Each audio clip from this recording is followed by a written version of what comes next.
Hey guys, this video is going to be a little bit more serious and it's about what I went through in grade 6. And I don't think I've opened up about this with anyone really. I don't even think I've talked to my mom a lot about this because at the moment it was happening, it was extremely humiliating. I didn't understand what was going on. I didn't know I was getting bullied. I didn't know whether I was getting discriminated. At that moment, like as a child, I didn't even know what discrimination was because my mom just never let me feel that way. I never really understood what bullying was either because I just always saw people as, these people are misguided or miseducated and I should just ignore whatever they're doing. So what used to happen to me in grade 6, this is what used to happen to me in grade 6 with my teacher, and this is when I had an identity crisis because I was told by my mother, obviously I grew up in a Muslim household, but we weren't really religious at the time. I was in grade 6, I was maybe 11 years old. We were not religious at the time, so I didn't wear a headscarf, I didn't look Muslim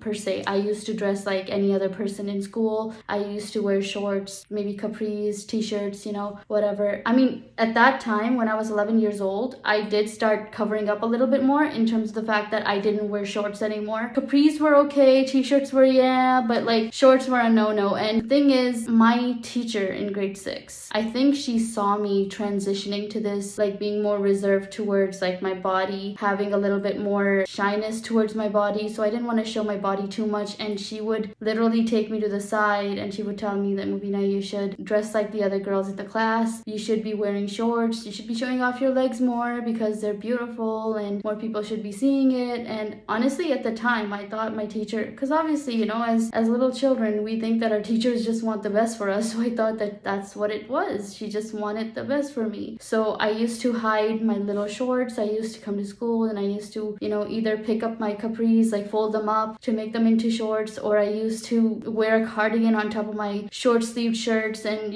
show my body off more. I don't know why, but I felt like it was almost making me feel like I had to do what she was saying, or I had to do what the other kids in my class were saying. And it felt so sad because I used to tell them, I'm Muslim, I don't want to do this, I'm Muslim, I don't feel comfortable doing this, and they would just be like, doesn't matter, I mean, you're just like everyone else, right? And it was hard to explain stuff back then because I wasn't educated about my own religion. All I knew was there are certain things that I should be doing, but I didn't understand why I should be doing them. So at one point, because of all this stuff that was happening to me because of my religion, at one point I started hiding the fact that I was Muslim. So when someone would ask me, oh, what religion are you? I'd just be like, I'm just a girl. I'm just Mubina, I don't want to talk about my religion. And I stopped telling people what my religion was. And it was very sad for me because I didn't know why people were so weird about religion at the time. We were just kids, guys. I remember there was a girl in my school who wore a hijab, and I was kind of inspired by her because she was very close to her faith, and I kind of always looked up to those people. So there was a time when I did wear the hijab for one day in grade 6, and that was just me trying it out to see like what the reaction would be. And the reaction I got was very not so great. I mean, I went to class. I already was not someone that could stand up for myself, and on top of that I was wearing hijab. I didn't actually wear the hijab, so it was easier for me to answer people and say like, why do you care? It's my thing, like I'm just covering my head, right? And my teacher was like, Mubina, you shouldn't be wearing this to class if that's not something that you need to do. I just felt really pressured, and I felt like I can't really be myself in this kind of environment. And then I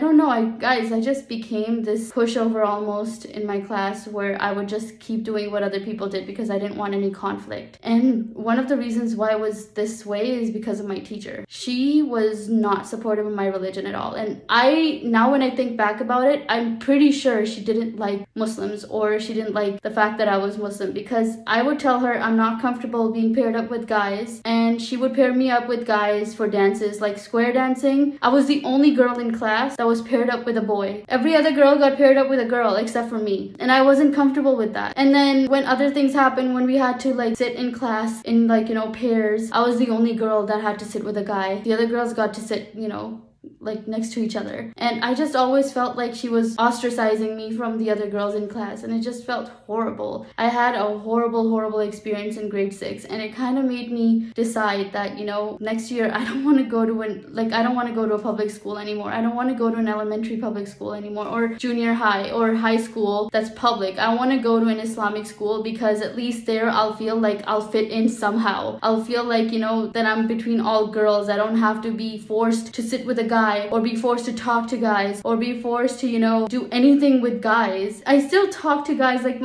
most of my friends were guys, but at the same time, guys, I had a certain thing myself. Like, I didn't feel comfortable doing that stuff, and she was literally forcing that upon me. And I feel like it's because of my faith, and it kind of made me further and further away from my faith, and I didn't like that. So even when I went to Islamic school, I had like some really horrible years, some really bad identity crisis moments going through that time. So what you see today, alhamdulillah, I'm glad that I am where I am, because I found my faith back in some way or the other. I came back to it, and I'm really grateful that that happened. And I realized that, you know, Islam is more beautiful than I was ever taught when I was young. Islam is a really good religion. It's given me a lot of rights. It's made me the confident woman I am today. The woman you see in front of me, if it wasn't for the veil, guys, I would still be that shy, timid person that was like a pushover that would listen to anybody. When I started the veil, I knew what I was doing, and I'm so happy I made that decision. So I really hope you guys take something from this. So the lesson I learned throughout this time is that, you know, I should not let anyone sway my thoughts. I let that teacher get to me, and I should not let that teacher get to me. I think once this incident came out with the teacher pulling the hijab from the second grader, it really made me remember my time with my teacher in grade 6. And every time I think of her, I can't think of anything positive. It was so bad, guys. Like, even at the graduation, every single person in my class got an award except for me. Every single person. And I'm telling you, every single person. Like, she gave an award for paper folding. I'm not even kidding. There was an award for paper folding, and she didn't give me an award. And I tried being really hardworking. I tried being on my best behavior. So I really did feel like, you know, I let her get to me, and I couldn't stand up for myself. And I wish if I could go back and I could talk to the younger Mubina, I would tell her, you know, don't let anyone get to you. They're insecure in their own way, and, you know, you should do you. And I just want to let you guys know that, you know, your actions have a huge consequence on someone's life. You don't know how you can affect somebody. You don't know how you can affect somebody's life going forward. So this teacher that removed this little child's hijab makes me feel horribly sad, because I know what it felt like to be ostracized. I know what it felt like to be discriminated by from my teacher. And I know how traumatized I got, and she didn't even pull my hijab, guys. That didn't happen to me, but I still felt so traumatized. So I can't even begin to imagine what this little girl's going through. So just remember, guys, that, you know, if you do an action, remember what you're doing, and think twice before you do it to somebody, because you don't know how you're going to traumatize them. But yeah, guys, let me know your thoughts about all of this. Thank you.